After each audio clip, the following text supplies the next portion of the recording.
Shalom ubracha to my beautiful friends. Rabbi Singer, one of my mentors from America, the Pilzno Arba, he shared to me numerous times the importance of the experience of Taharat HaMachshava, the purification of our mind, our thinking. Why? Because he would say our thinking is so powerful that we sculpture, we create the world outside of us. And he would share many ideas about this, that inside the way that we live, as we've mentioned before, we're never really relating to the world outside of us. We're relating to our interpretation of the world, which is to do with our thinking. So the greater level of our thinking, the greater purity, positivity, wellness of our thinking, that's what we attract to ourselves. That's what we're creating. That's what we're building. Because everything is midah keneged midah. Whatever's going on the outside is going on the inside, and whatever's going on in the inside is going on the outside. And he would say that this tradition, this emphasis to purify our thinking, comes from one of his ancestors, one of his great step-grandfathers. His name was Rabbi Yisrael Miruzhin. And he would say this was the key principle of Rabbi Yisrael Miruzhin, Taharat HaMachshava, purifying your thinking. Because our thinking is so powerful, we are creating and we are attracting the world around us as we live in it to us. And there's some extreme ideas about this. So for example, one extreme idea is in the words of Rabbi Nachman, who writes that a person's thinking is so powerful that we can adjust, we can change the stocks and shares. And he says a bit earlier that a person's thinking is so powerful that you can actually stop a bullet mid-flow. Very abstract. I think he's trying to express this idea in a very dramatic way, that our thinking is incredibly powerful, that we're creating the world around us. We're developing this beautiful world around us, and we're attracting whatever we are attracting in our life to us as we live and as we put out those vibrations of thought. It's interesting that the Ropshitzer of Naftali Tzvi of Ropshitzer, one of my forebearers, he says in one place that the word besimcha, the word happiness, is the same letters as machshava, thought.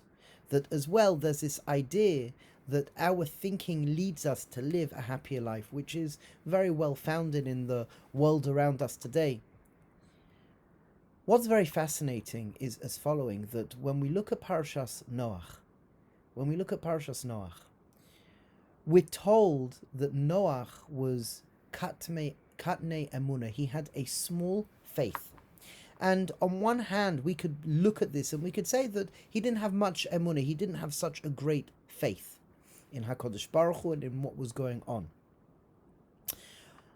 The Hasidic master, the 18th century Hasidic master, the Heilige of Yisrael, he writes in Parshat Noach, no, we have to understand what katnei emunah is.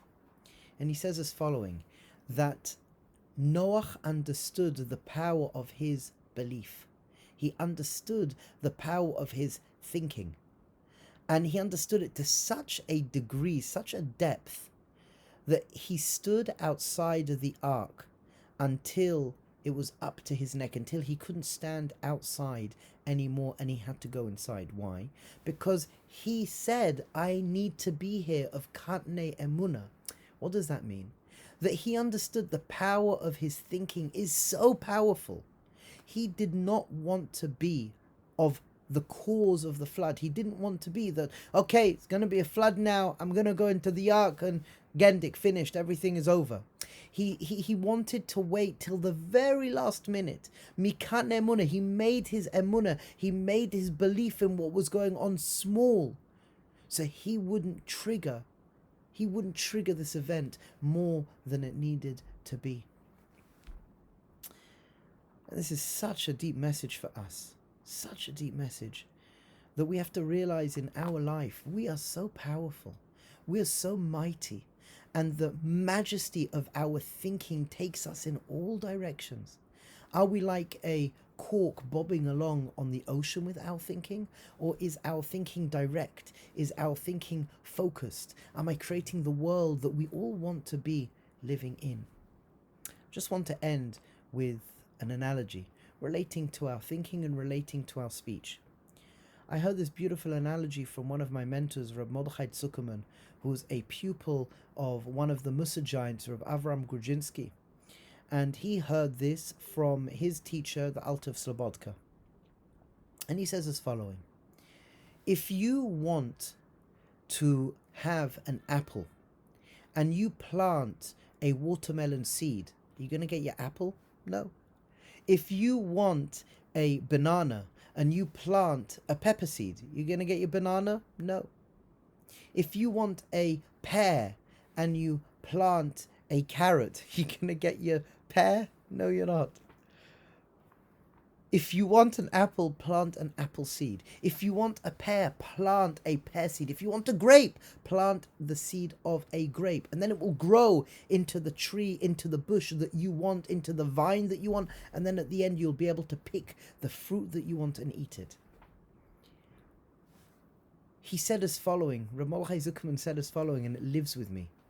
If you want to be successful, yet you speak words of defeat, that's the seed you've planted that's going to grow into the tree, and it's going to bear fruit of defeat, not success. If a person wants happiness, but they grow and plant seeds of criticism, that's not going to plant the tree that they want. So the words that you speak out are seeds that you are planting, and those seeds will grow into trees, and those trees will bear fruit, and those fruit are what you're going to pick off and eat. So my friends, speak wisely, to plant wisely, to grow wisely, to reap the beauty and benefits of everything that you want with your thinking, with your speaking.